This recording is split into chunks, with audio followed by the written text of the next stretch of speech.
Middle east, जो हमेशा से ही कॉन्फ्लिक्ट का घर रहा है, एक बार फिर से खतरे में है। पिछले कुछ हफ्तों में इसराइल और ईरान के बीच लड़ाई झगड़ा बहुत बढ़ गया है, जिससे एक बड़े कॉन्फ्लिक्ट का डर पैदा हो गया।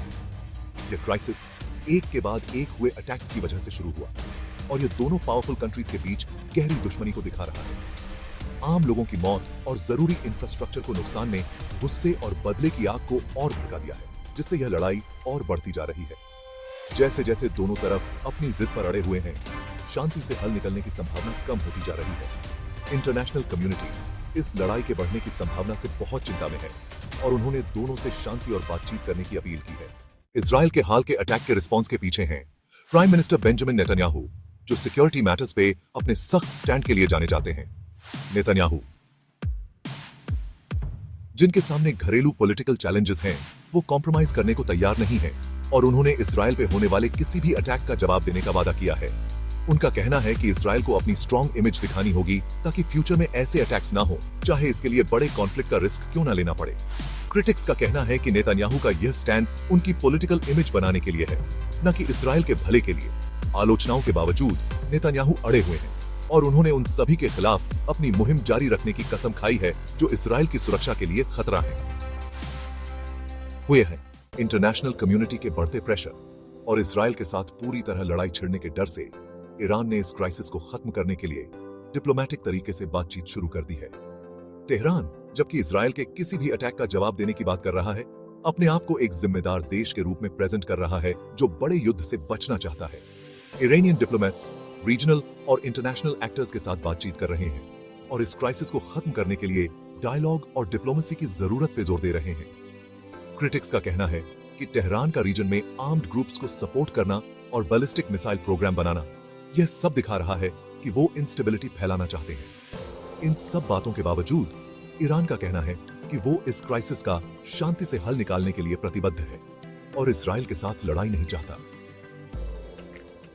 बाइडेन एडमिनिस्ट्रेशन, जो इसराइल और ईरान के बीच बढ़ते टेंशन से बहुत चिंता में है, ने दोनों कंट्रीज से कहा है कि वो संयम बरतें और ऐसे कोई काम न करें जिससे लड़ाई और बढ़ सकती है।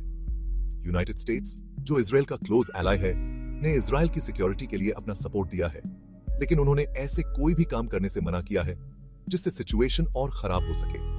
बाइडेन एडमिनिस्ट्रेशन इस स्थिति को शांत करने के लिए कूटनीतिक प्रयास कर रहा है और रीजनल और इंटरनेशनल पार्टनर्स के साथ मिलकर दोनों पक्षों से पीछे हटने का आग्रह कर रहा है।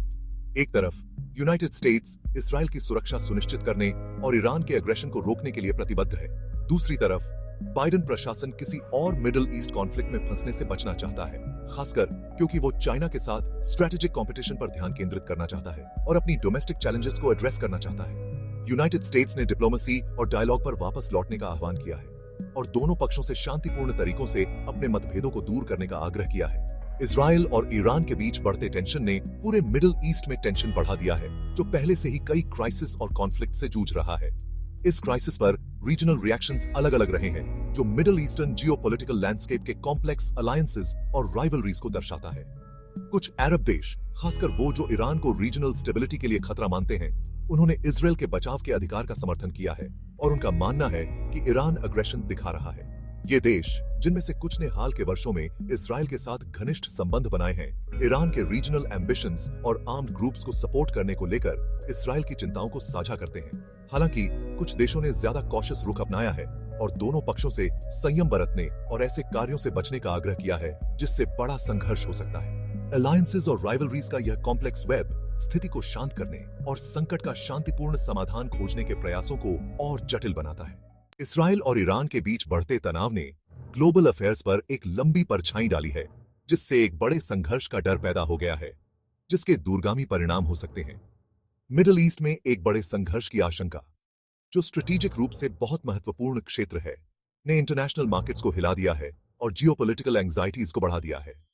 एक्सटर्नल पावर्स की भागीदारी से एक व्यापक संघर्ष की संभावना और बढ़ जाती है, क्योंकि हर किसी के अपने हित और एजेंडा होते हैं। किसी भी व्यापक संघर्ष के आर्थिक निहितार्थ भी एक बड़ी चिंता का विषय है, क्योंकि तेल उत्पादन या परिवहन मार्गों में कोई भी व्यवधान वैश्विक अर्थव्यवस्था पर सिग्निफिकेंट प्रभाव डाल सकता है। इंटरनेशनल कम्युनिटी इसमें शामिल हाई स्टेक्स से अच्छी तरह वाकिफ है और सभी पक्षों से संयम बरतने और डिप्लोमेटिक सॉल्यूशन निकालने का आग्रह कर रहा है। चूंकि इसराइल और ईरान के बीच तनाव खतरनाक रूप से हाई बना हुआ है, आगे का रास्ता अनिश्चितता के साए में है। गलत अनुमान या अनजाने में तनाव बढ़ने की आशंका बनी हुई है और एक व्यापक संघर्ष के जोखिम को नकारा नहीं जा सकता। इंटरनेशनल कम्युनिटी ने अपने डिप्लोमेटिक प्रयासों को तेज कर दिया है और दोनों पक्षों से संयम बरतने और शांतिपूर्ण समाधान निकालने का आग्रह किया है। हालांकि गहरा अविश्वास और कन्फ्लिक्टिंग इंटरेस्ट्स किसी भी बात पर सहमत होना मुश्किल बनाते हैं। इजराइल के प्रधानमंत्री नेतन्याहू और ईरान के नेताओं दोनों को ही अपने देशों के अंदर ताकत और दृढ़ संकल्प दिखाने का दबाव है।